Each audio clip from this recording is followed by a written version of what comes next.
We are making a map for the American Red Cross so the returnees know where they may find help that the Red Cross can provide.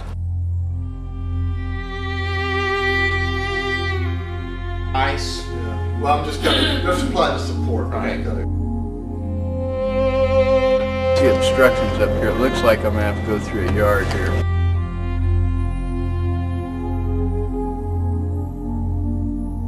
Baby items, clothes, water, power services.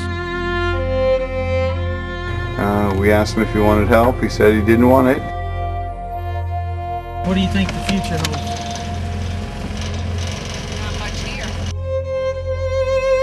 First pass came through. Actually, had to put the markings on the roof. Buildings, roof to roof, on this side, as many as you see here.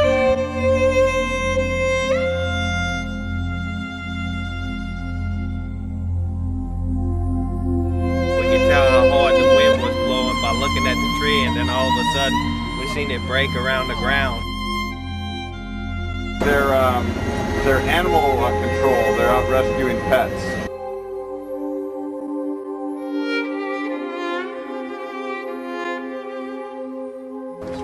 We just found this guy. I don't know if I can actually get video into there. There he is.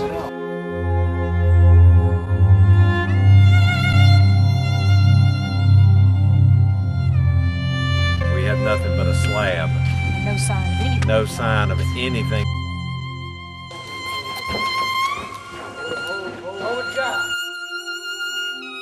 All kinds of forces out here to include a SWAT team.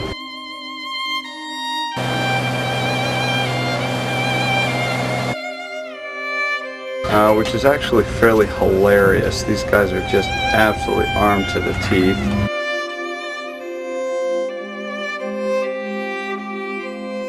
This is where I brought some ice and water into some people that were working.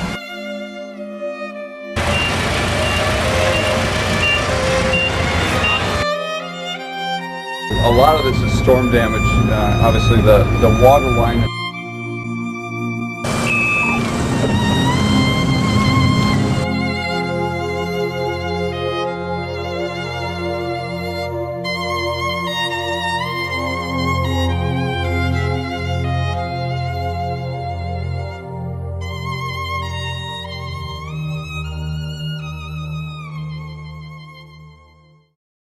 Just 2 or 3 days after Katrina hit the Gulf Coast, we were here on the ground, supplies coming in, meeting pastors, and getting them the resources they need to become distribution points to their communities. I believe that today we have about 19 distribution centers running.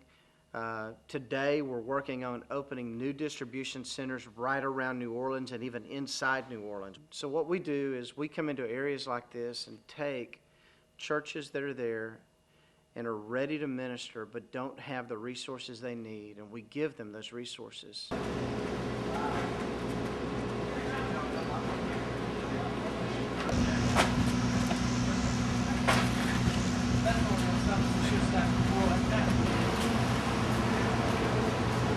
My first thing, when I talk to people, the first thing I say is, how can I help you?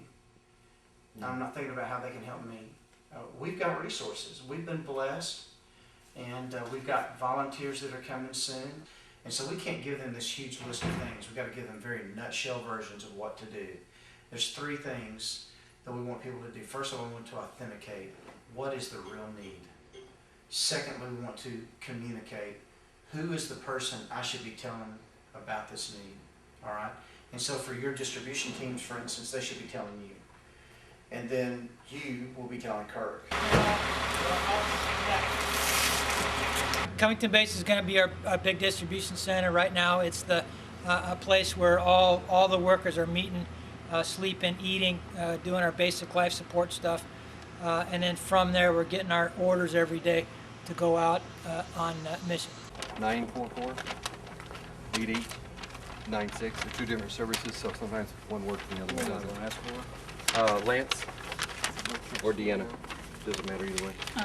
Okay, so I know that you have that, and you have a cell phone, yes? Yes, I have a cell phone. Okay. There is gas down there, you just have to wait. Do you remember names? Yeah, let's just get it. So do you guys have a walkie-talkie? Yeah, pull over here. Okay.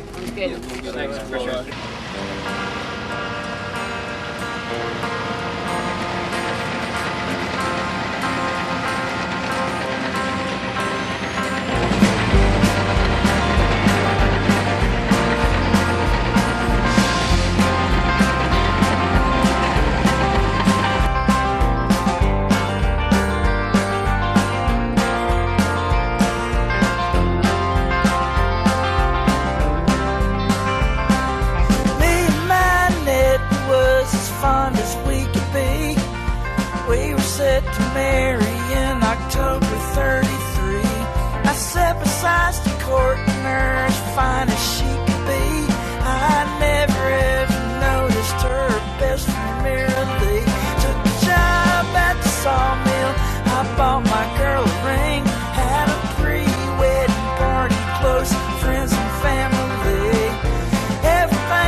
Tough thing for people is every business is shut down.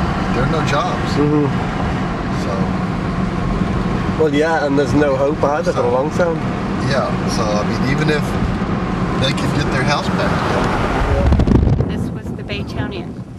All of this was a nice little 8-room bed and breakfast facing the bay. Had a little cottage in the back, a little vacation cottage behind it. These two wonderful people were guests of mine so many times we became bosom buddies, and they've come in to help me find whatever things there are that we can find. So we're finding plates and pictures and little things.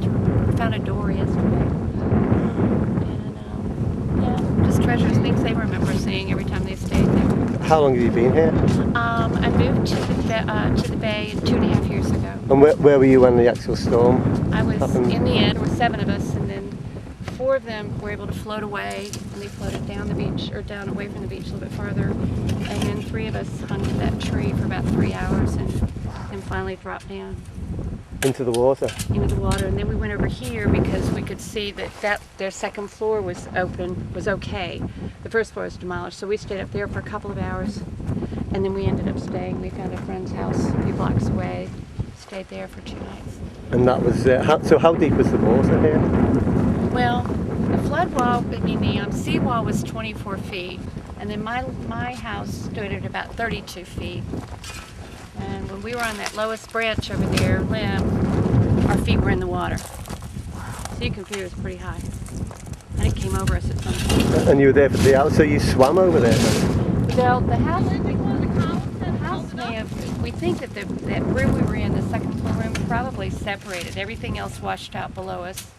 And it must have separated and taken us, like maybe where that picnic table is now, I'm thinking. And then the debris floated us over to the limb, and we grabbed onto the limb, and my dog too, my little Scotty. So your dog's still alive? Yeah. Oh, She's with my dad. She's calming down. Where are you staying now? I have a little house on Carroll, right behind 2nd Street School. So that had about 4 feet of water. So we're making do. So it's not great, but it's livable. It's a roof. A lot of people don't even have a roof. So what will you do now as far as business? You'll just start again? Assuming that the city can rebuild, that the infrastructure will come back. I'd love to build again, but it's going to depend if the city, if we have a town that people want to come to again. And I believe we will, but we have to find out more. Yeah. But it's a really strong community. You know, everybody really bands together and cares about each other. It's amazing. It's a loving community.